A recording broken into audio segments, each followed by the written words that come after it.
How was your week? Good.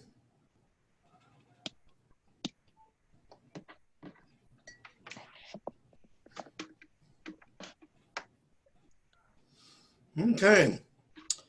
So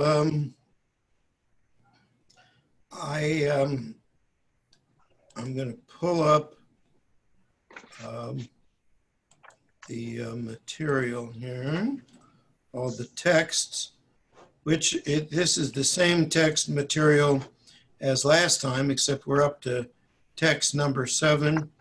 I made a few introductory remarks last time about Rabbi Judah Loew of Prague, a national Czech hero. And he has some interesting perspectives on dveikut, on the notion of cleaving to God. But one should know that the Shabbat represents the dveikut which exists between Israel and God. The attachment and cleaving of Israel to God represented by the Shabbat differs from that brought about by the other mitzvot. Shabbat represents creation. In the Talmud, we learn, Rabbi Yehuda said in the name of Rav, had Israel kept their first Shabbat, no nation or tongue would have enjoyed dominion over them. If Israel would have observed its first Shabbat, it would have become attached to God through creation, and whatever is related to the creation is eternal and unchanging. So the idea that Rabbi Yehuda Loew is expressing here is that doing God's mitzvot is one way to achieve closeness with God, to prepare for maybe a stronger and more solid dveikut. He notes that there are some mitzvot that are just really, really effective in creating that closeness. Repentance and prayer, along with service in the temple, he talks about these things elsewhere, and prayer as a substitute for the temple service. Those things were especially helpful for achieving dveikut. And he says that because of the connection between Shabbat and creation, that's also very effective. So one of the things I would urge you to consider is, are there particular mitzvot that would help you to feel closer to God? Whether there are particular mitzvot you think would be helpful for the average person to feel closer to God. It might help you have an experience of dveikut similar to what Rabbi Yehuda Loew is talking about. So that is just something I would, and I'm not asking, if you have a suggestion for yourself at this moment, please feel free to offer it, but I'm not asking for a solution to this, just, suggesting that there might be particular mitzvot that work well for the average Jew or that would work particularly well for you. Everyone has their own window to God. Okay? What's the window that works for you? And what's the window that we should make sure to teach for the average Jew? Okay? Any particular thoughts at this point? I think that the experiences that we may have that we feel closer to God are sort of random and not intentional. And then therefore it's too random to plan for. Yeah, there's the saying that we should pray at the same time every day, or we should pray every day, even though we have these non-prayer experiences with God, because we don't know when we're going to have the experiences. But prayer every day leads us to better experiences or more experiences. Mm-hmm.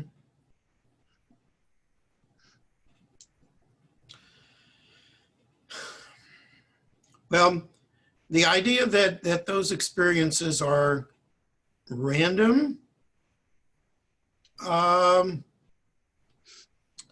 it's very possible. The mystics, generally speaking, made an effort to promote them in certain ways, whether it was by doing certain mitzvot or by using certain techniques to bring about a state in which you would be more receptive to the experience of closeness with God. They didn't want to accept that it was just chance. Oh, I don't know that it's just chance, but it's God coming to us as opposed to us going to God. When we're looking for God, we may find God. But even when we're not looking for God, God may find us. Well, sure, right? But that meets God's purposes. So the question is, how do we make ourselves prepared for those moments?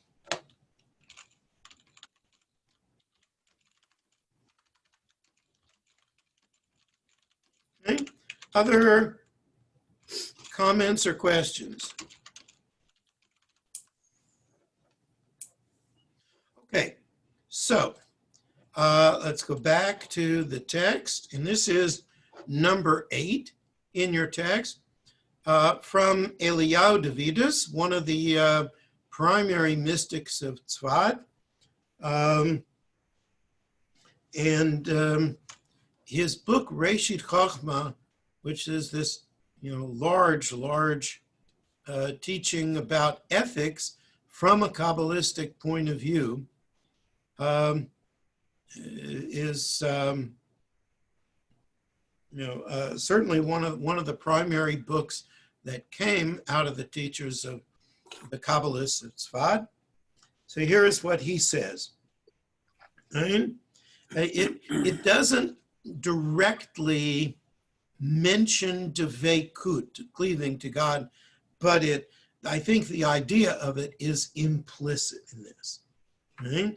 He says, a man would not delay mating with his wife when he feels passion for her, even if you gave him all the money in the world. Similarly, it is appropriate that a person feel passionately about performing the commandments, since through performing them, he couples with the daughter of the king, that is the Shekhinah. So, the passion for performing the mitzvot should be like the passion for one's wife. So the role of mitzvot in attaining closeness to God, very, very important. Right? And of course, this language is much more erotic than what we saw before in Jude Low's teaching. Right? He does emphasize elsewhere that deveikut does not really involve a physical cleaving to God. It's ultimately some separation from things of this world, but it's still compared to a physical cleaving. Okay? Comments or questions up to here?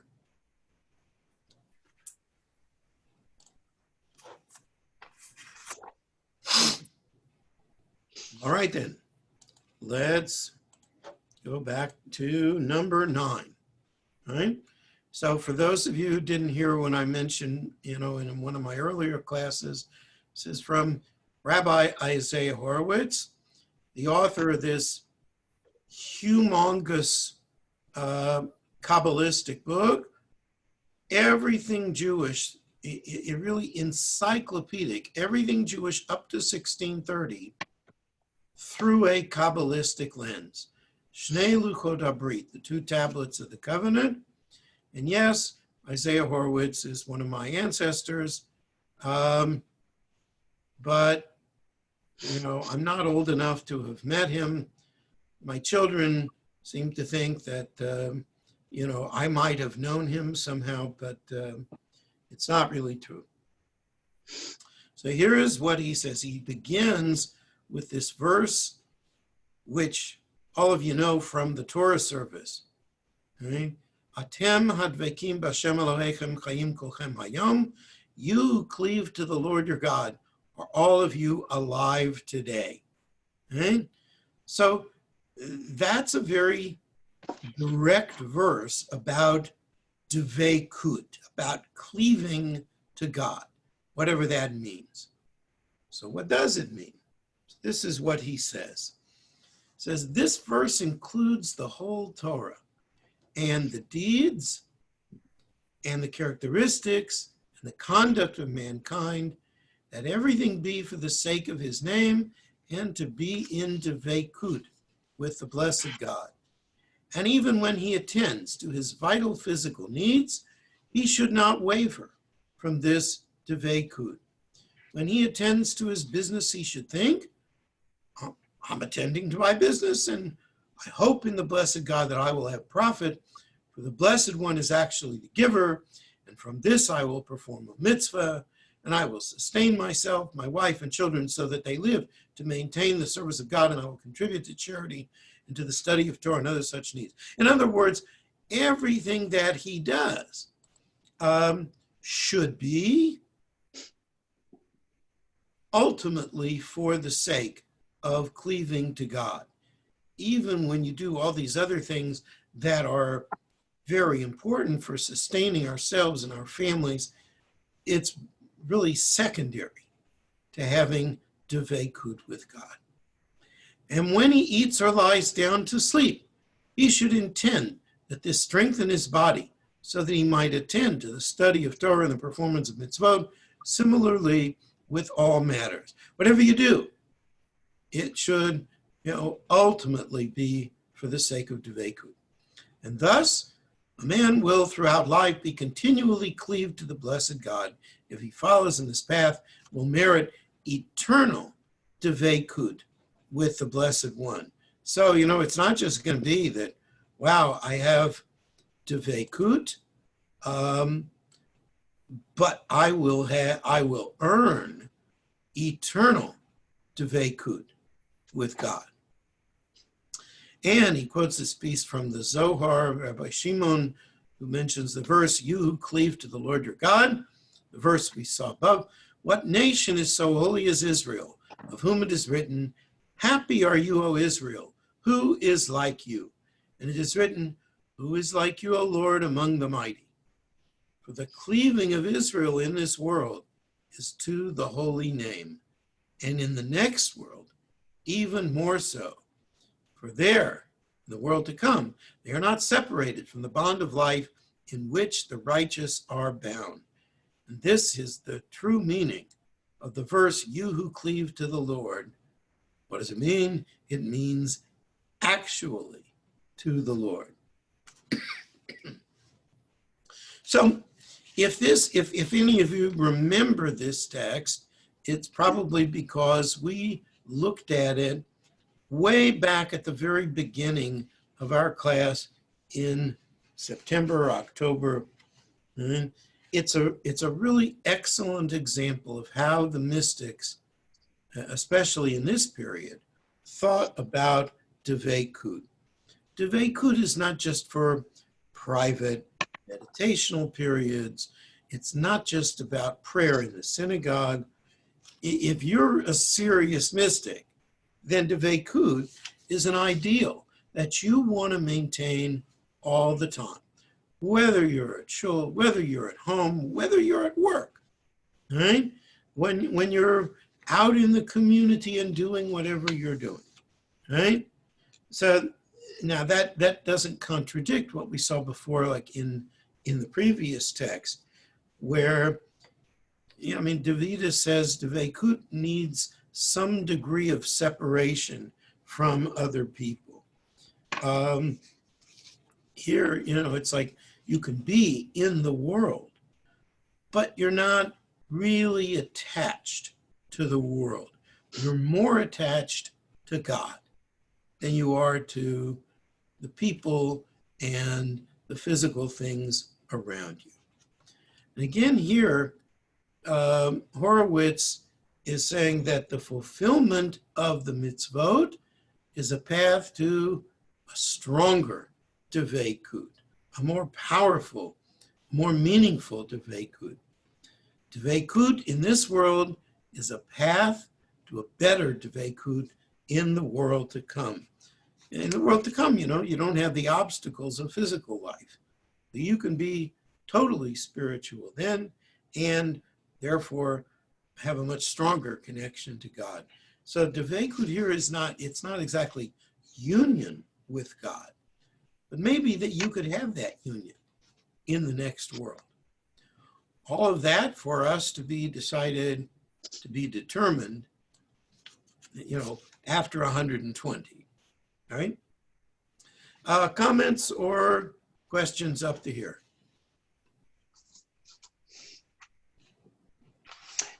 Yeah, Danny. Yes, sir. There's a paragraph in your book that follows this this teaching that mentions. Let me read it. Yet this does not necessarily contradict the opinion of those like Davidus is mentioned, who believe that dveikut requires some degree of separation from the world. Mm-hmm. One can be in the world, but not firmly attached to it. I don't understand that. Right. So what Davidus is saying is, you have a normal life, you have a job, you have a family, you have things that connect you to the physical world. But what really matters are not those physical things. They are only, kind of second place. Okay? The way you might think of it, Lou, is, there are people who say, I put God number one. My family is important. My work is important. My community is important, but God is number one. And I'm always thinking about, what does God want me to do? Okay? That's how I think Davidus feels. That, yeah, those other things are important. They're a significant part of life. But I'm not really attached to them as much as I am to my relationship with God. But that's really number one. Does that help a little? Well, I guess the word that confuses me is the word requires, that the dveikut requires a degree of separation. It doesn't just say dveikut exists with some degree of separation. And the word require, okay. Yeah, the word requires kind of threw me. Well, requires meaning you have to be willing not to be so attached to the physical world, into the things around you, that you can't cleave to God, that you can't make that more important than those other things.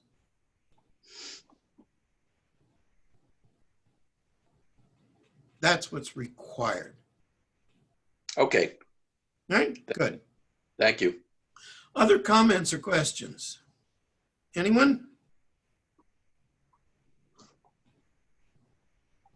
Okay, so let's go back and bring up the texts. And here is number 10, also from Shnei Luchot HaBrit. Right? So this is going to be an interesting teaching on dveikut. He starts with this verse from Parshat Breshit. It says, God called their name Adam. Right? This refers to the generations of Adam and his end. if he cleaves to what is above and likens himself to the Blessed One, to walk in his ways, then his name will indeed be called Adam. And it relates this to the language of the verse from Isaiah, Adameh le'elyon. I will be like the Most High. And to the verse on the likeness of the throne, the likeness of man. And notice that that's from the first chapter of Ezekiel, one of those big time mystical chapters in the Bible. But if he separates itself from this cleaving, then the Adam that we think about will be called Adam by the name of the earth, the Adamah, from which he is taken. For he is dust, and to dust he shall return. In other words, man can be at a higher level, a higher spiritual level, Adameh le'elyon, be like the Most High. Or he can be Adam, from Adamah, from the level of the earth. Right? However, the name Adam, from Adameh le'elyon, is the essential purpose. In other words, that's really what you are supposed to be. Evil is only created for the sake of the good, as I've explained, meaning that the part about Adamah is just to get you to take the leap to a higher level. Therefore, this is the essential name of Adam, but this is also the numerical value of the milui of his great name, Yud-He, Vav-He. So I'll get to that. I'll explain that a little bit. Okay? So in the last unit, we learned in connection with the word demut, meaning likeness, the Hebrew root daled mem he, dome, means similar. That's what it means in modern Hebrew. Dome means similar. And so Shalah, the Shnei Luchot Habrit, Rabbi Horwitz, arrives at an interesting hypothesis.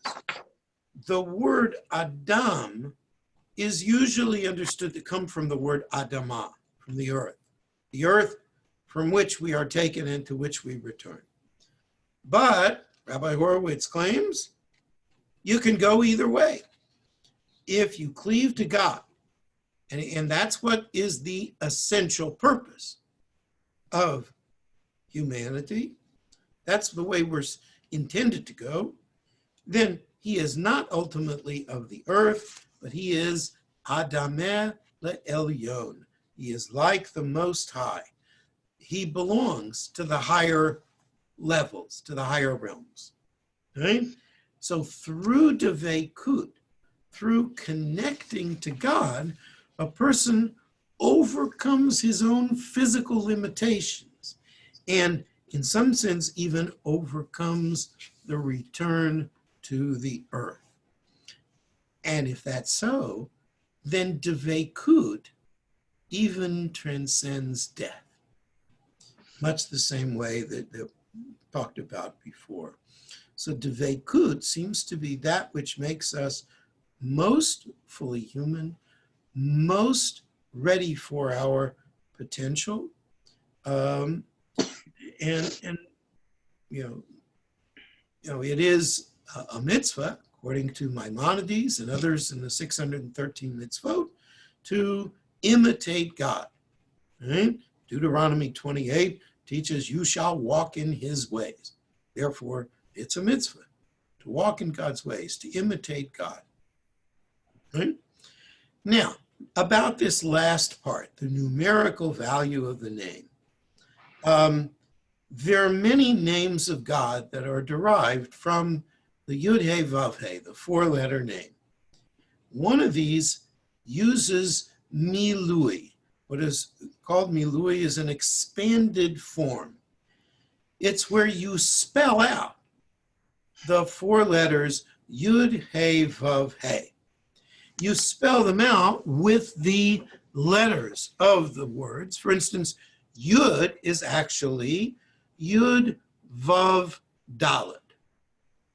That's how, if you were to write out the letter Yud as if it were a word, it would be Yud Vav Dalet. Hey would be written out, at least this is one approach. Hey would be written out, Hey Aleph. And then Vav would be written Vav Aleph Vav. And then again, Hey Aleph. So what are the numerical values of these letters when they are written out? So for instance, if I were just to take the letters Yud, Hey, Vav, Hey, well, then it's 10 for the Yud, 5 for the Hey, 6 for the Vav, and then 5 more for the second Hey. That adds up to 26. Right? But if you add it up in this system that is called Milui, spelling out each of the letters, so Yud Vav Daled, Yud Vav Daled is actually 20. Hey Aleph is 6, 5 plus 1. Vav Aleph Vav is 6 plus 1 plus 6, that's 13. And again, Hey Aleph is 5 plus 1 equals 6. Okay, so when you add that up, that becomes the number 45. Now, if you spell out the word Adam, Aleph, Daled, Mem, and you do the gematria on that, you see that Aleph is 1, Daled is 4, Mem is 40, and that totals 45. Okay. So, to the mystics, this is not an accident. This is no coincidence. This is part of the divine design. And it says that there is an essential likeness between God and between Adam, between God and human beings. Or at least there is a mirroring between the higher world, the divine world, and our world down here, right? Just because it has that numerical equivalence, right? But you have to go a little ways. You have to work it out in order to be aware of it, right? Does everybody have a understanding of how this worked? I didn't write it all out clearly in the handout, but I hope at least you get the gist of this. Yes, Ann. You have to unmute yourself, Ann. I'm sorry. Thank you. Yud Vav Dalet, isn't that 10 plus 6 plus 4? Yes, so that's 20. But that's just the first letter. But the others are 6 and 6 and 13. 6 and 6 and 13, which is, so 45. you have, 45 yes, the right so number? so you add it all up. Yes, 20, and I got 45. Yes, so Adam is also 45. Oh, sorry. Got it. Okay? Right. So you did the math correctly. Yeah, I get it. I thought Okay. I did the math wrong. Sorry. Yeah, Lou. Adama and Edameh, are they different words? Are they different spellings in Hebrew? They are slightly different spellings, but the root is very similar. Right? So Adam, the root is the word itself, Aleph, Daled, Mem. The root of Adameh is really Domeh, Daled, Mem, Hey. Now, it could be that they're related, but they are separate roots. Okay, thank you. And what does Adameh mean? It means I will be like, I will be similar to. Thank you. Mhm. The So man that means Adameh Elyon, I will be like God, like the Most High. What, Ann? it's the word Adaman that means I will be like. I will be like.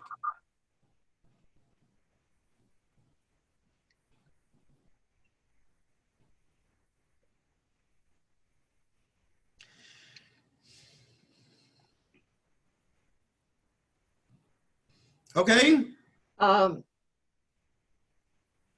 Lou, Yes. last week you said you appreciated, and I appreciated also. We're both right, Appreciated what? whatever it was that we were talking about. Oh, that was a whole week ago. I can't remember yesterday. Okay. Anyone else? Yeah, another question. Yeah, please. Shelah, is that a contraction of, what is it? Shnei Shnei Lakot? Luchot Habrit, yes. Okay, Yes. He's commonly referred to by that acronym, the Shelah. thank you. Yeah. I don't know if you've ever been to the grave of the Rambam in Tiberias, which is this big, funny, shrine with all these tchotchkes available for sale in the neighborhood. Well, Shelah is buried there also because he died in Tiberias. Does that refer to the author, or does it refer to the book?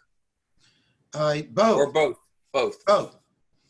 So Shelah, usually, if somebody mentions the Shelah, they're talking about the person, but you could refer to the book also.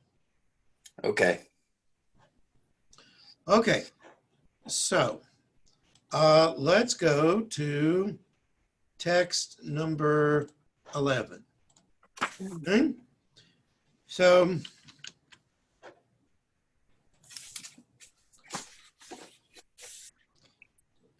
takes another verse from Deuteronomy, which is one of the mystics' favorite books because it talks so much about cleaving.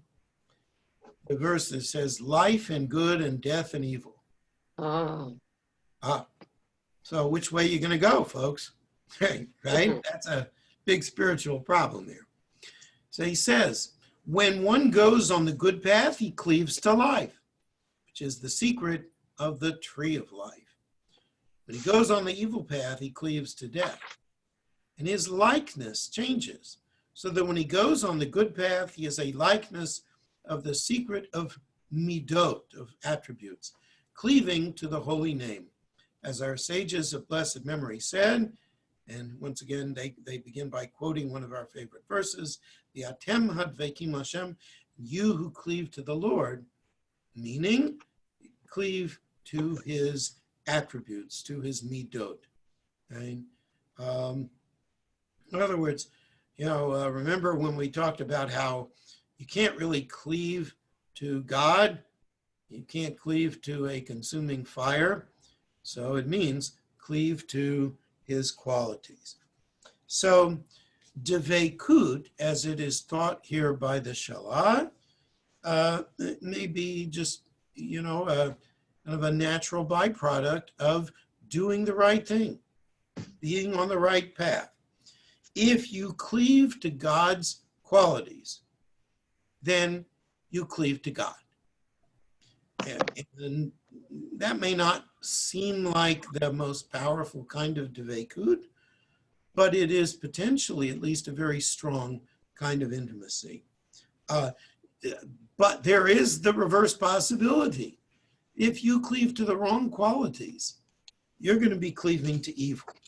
You're going to be cleaving to the other side. Right? The Sitra Achra, that is the term that the Kabbalists used for the dark side. Right? They had that a long time before Star Wars came. So, and we're going to talk about that a lot more next year.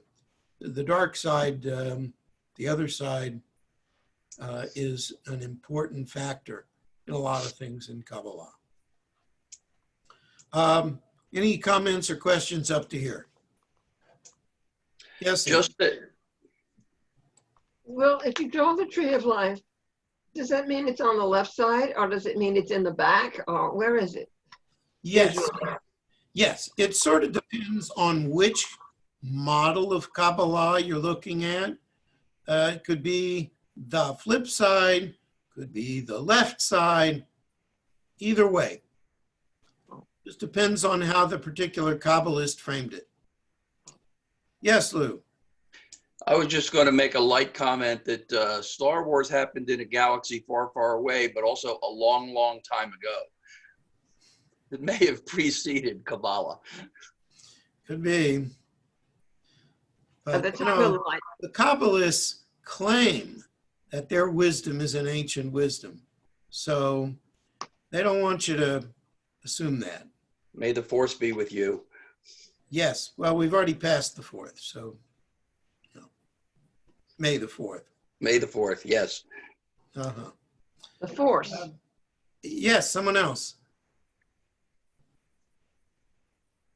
Okay, let's go to the next text, number 12. Right? Yet another interesting little piece from the Shalach.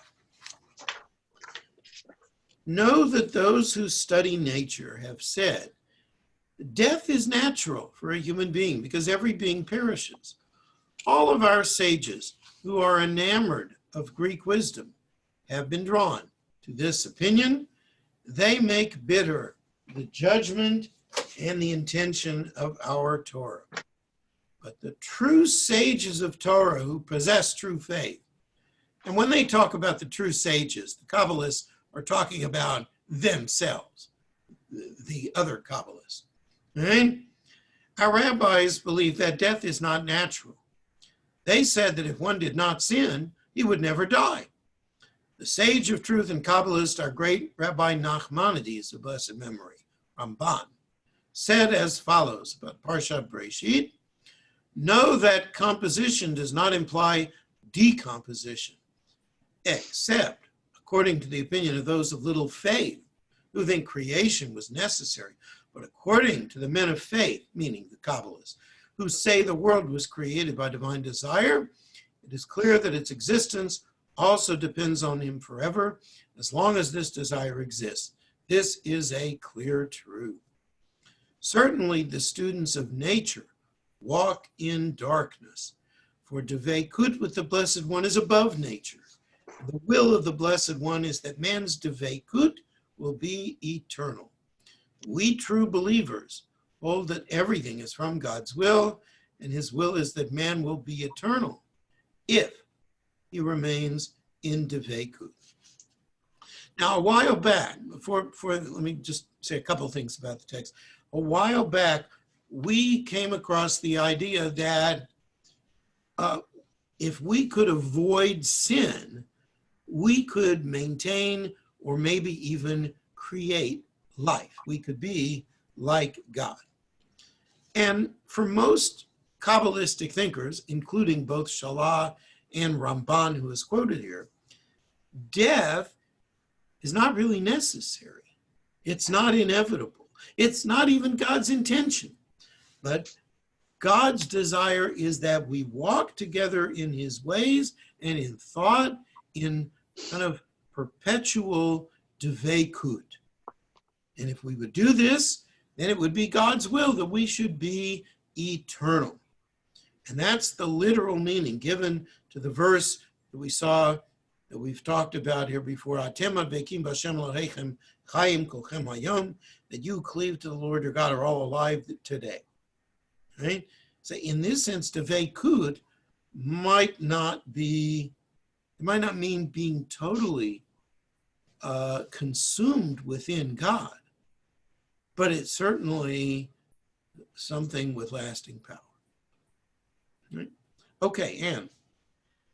Modern science has found that at the ends of our genome, what you call it, our telomeres, and telomeres wear out like shoelaces, and then we start to fall apart.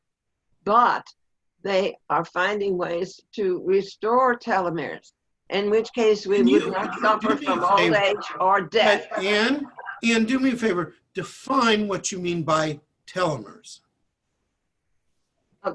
It's a little cap at the end of the what do you call it?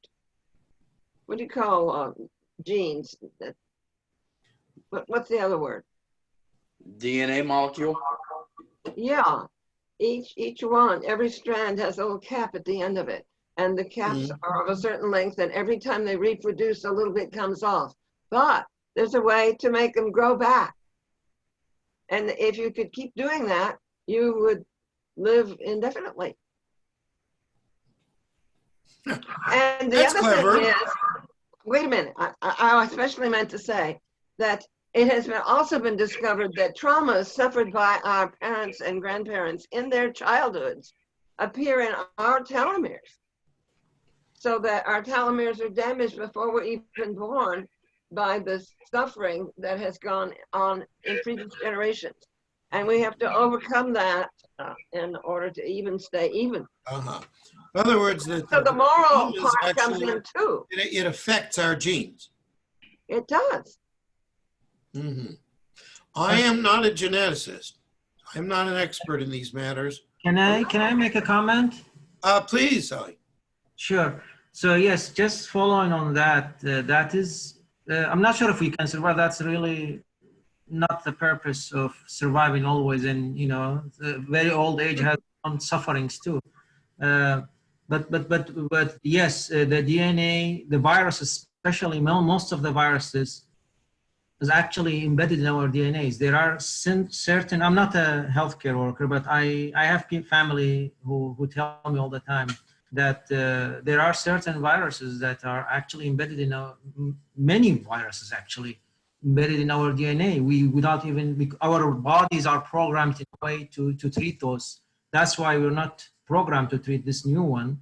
So we're suffering, most of us, deeply. So to point that, to that point, there is a respiratory, I forgot the name of it. There's a respiratory disease actually, that's just only people from all over the Middle East, and of course, including the Ashkenazi Jews and Sephardic, these are the only people who get it.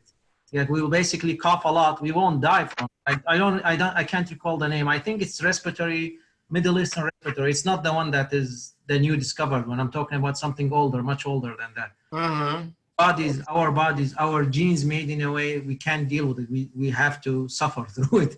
So it has certainly been programmed in our DNA, many of these diseases. I'm just not sure what Anne meant by being able to recover those DNA, because they are already, you retain them forever. Whatever you have from your very old ancestor, you retain, especially for diseases. I'm not talking about character traits, just the diseases part, because just like your body produces cells, it's also able to tackle many things because your ancestor have seen it long time ago. So the telomere is at the end of the chromosome, and every time it divides, it wears it out a little bit. But we already are worn out a little bit before we're even born, because we inherited the telomere damage of the harm that our ancestors suffered. So there's a moral element to our telomeres. Not what we did, but what was done to our ancestors. So that, Yes, Lou. so they might be literally right. We might be able to live forever. Yes, Lou. Back to the concept of death is not natural. Are they referring to physical death or spiritual death? Are they saying that physical death might not be natural? Because it might not be necessary. Yes. But if God's plan in creation was to create humans who would still then procreate but not die, we'd have a problem. That's why we have to. Yes, keep going. Well, we'd have an overpopulation issue. Yeah, well, I would suggest to you that there are not that many people at this level, and so it's not that big a problem. The question is, how would you actually get to this? I have no idea. Yeah, and I'm not so sure myself either. So, other comments or questions here? All right, let's go back, and here we are at text 13. Okay, so this comes from Luzzatto, who was a prominent thinker in the 18th century, who was eventually known best not for his Kabbalistic teachings, but because he wrote one of the great ethical classics in Jewish tradition, a book called Mesilat Yesharim, still widely studied today. Mesilat Yesharim means the ways of the upright. Luzzatto died very young. You can see he lived to the age of 39 or so. And in many ways, a very tragic life because he was publicly prevented from teaching a lot of what he believed about Kabbalah because people suspected him of being a Sabbatean, of being a believer in the false Messiah Shabtai Tzvi, who had lived in the previous century. And in his lifetime, the Jewish world was still reeling from the effects of this dispute about the false Messiah. And so there were a lot of people who were very suspect in the world of Kabbalah, and Luzzatto, for some reason, got a lot of that flack. Next year we'll talk about Shabtai Tzvi and the whole issue of messianism in Jewish mysticism. So here is his teaching. He says, the righteous are veritably in the mystical situation of Yesod. That's the ninth Sphira, remember?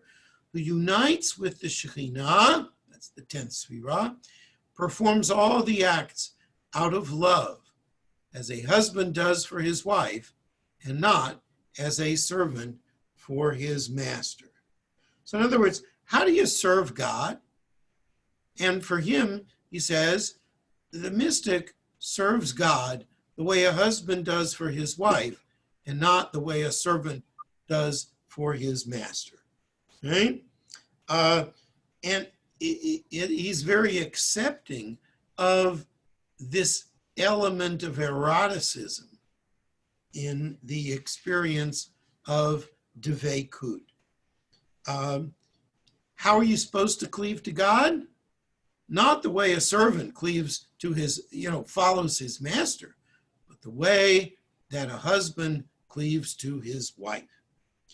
You're not just a servant to God. You have to love God. You have to really love God. That's the point of Luzzatto. Right? Questions or comments up to here?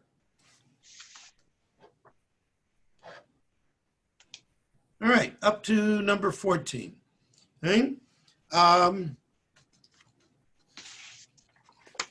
So we begin again with this verse that we saw in Shalah, which is so important, that you cleave to the Lord your God, are all of you alive today. The idea that if you could cleave to God, avoid sin, then you could have eternal life. Okay? So this is the Baal Shem Tov, what he says about this verse. This means that Dveikut is the cause of true life. Because when you have Dveikut with God, who is the life of life, then you are alive in essence. When you interrupt your Dveikut, you're alive only by happenstance. You just happen to be alive, right? You're not connected to life. Heat is the essence of fire, but it only happens to water in certain circumstances.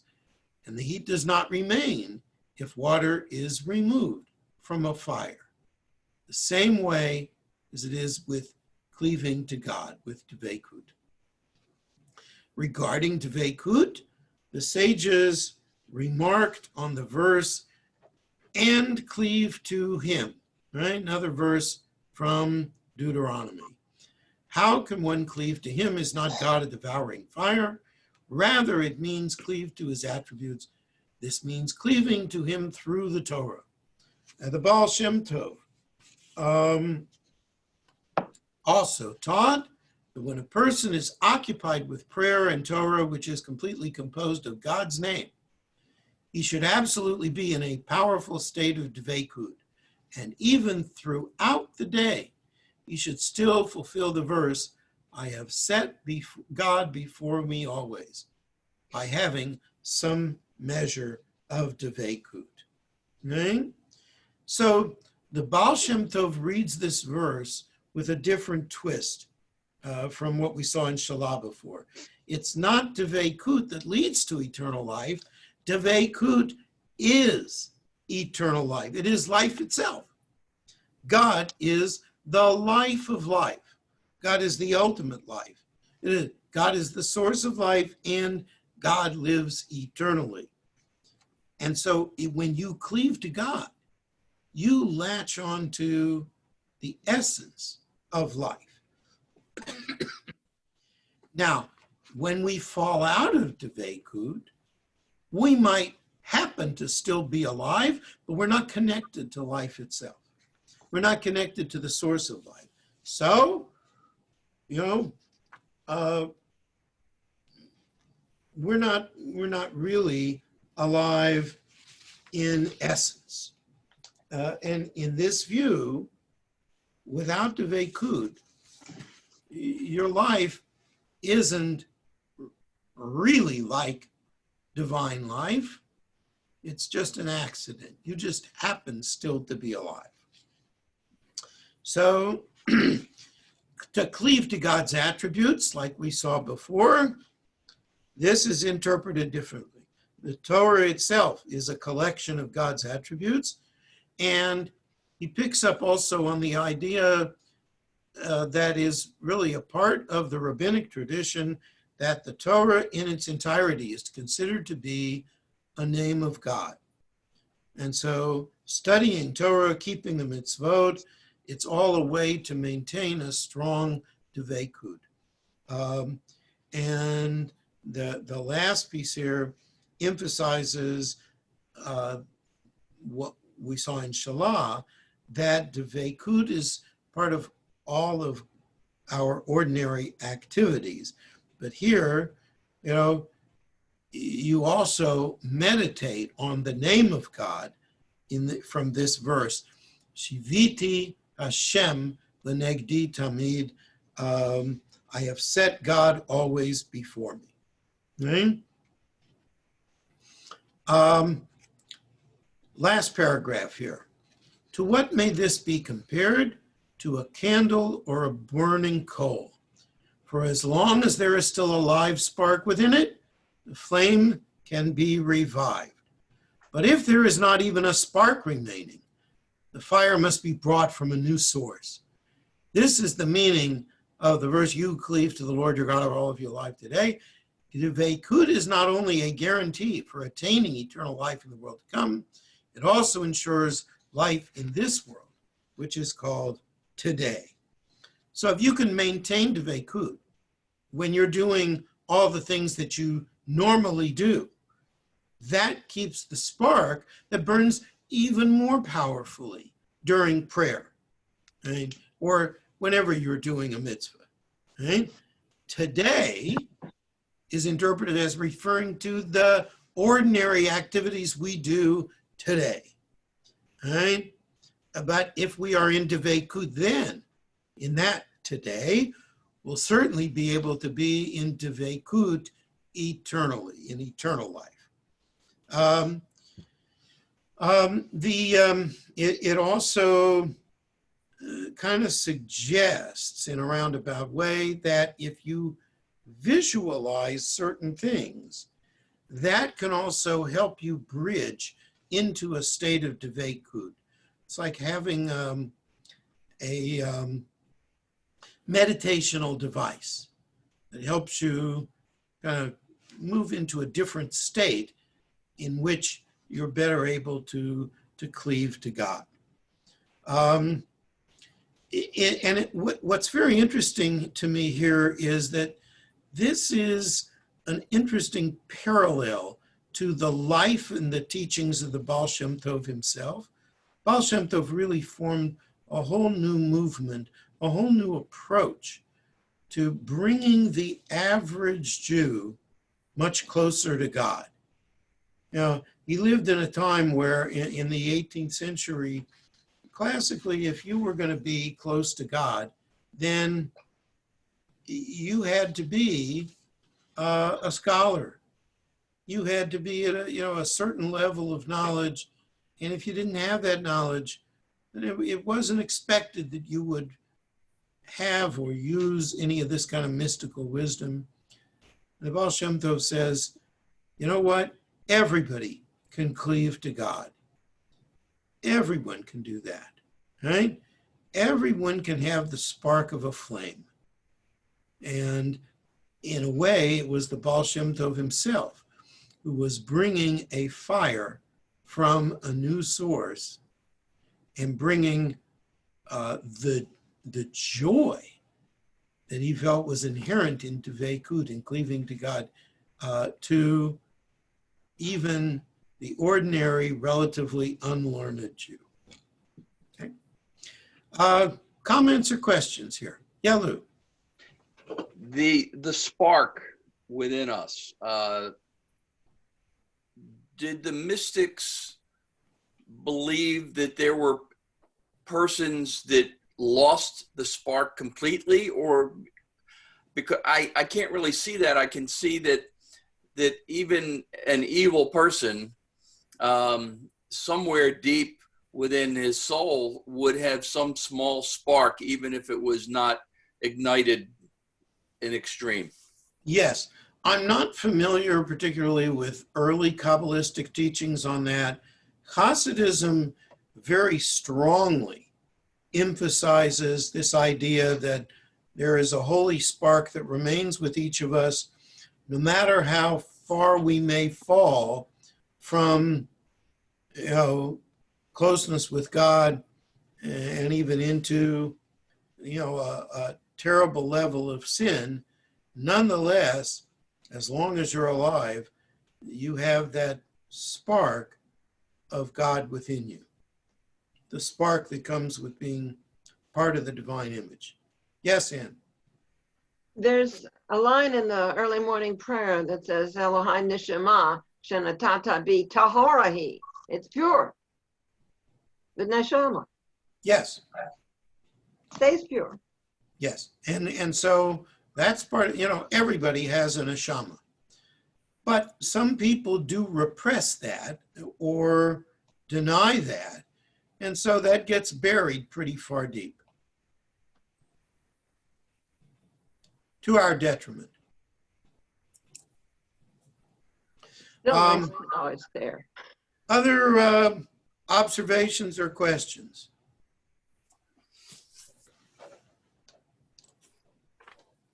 Let me just close that.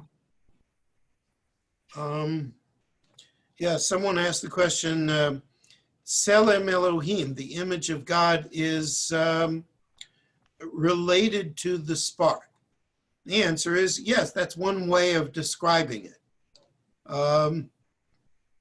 Kabbalists have other terms for it, Hasidim have terms for it, but Selem Elohim the image of God is connected to that spark within us, that spark which either is or reminds us of the divine image within us.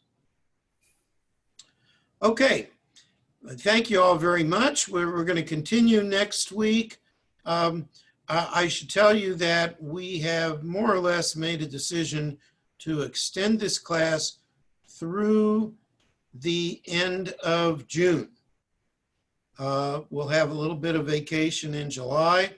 Hopefully by July, there'll be more opportunities to get outdoors. But we're going to continue to study, and hopefully we will make a lot more progress in the next 7 or 8 weeks. Yes, Ann? How do you spell Shalah in Hebrew? Shin Lamed Hey. It's just an abbreviation of Shnei Luchot Habrit. Thank you. Okay, thank you all Thank you very much. Thank Look you. forward to seeing you next week. Happy Mother's Day. Happy Mother's Day. Tov. Thank Happy you. Mother's Day. Bye. Do you upload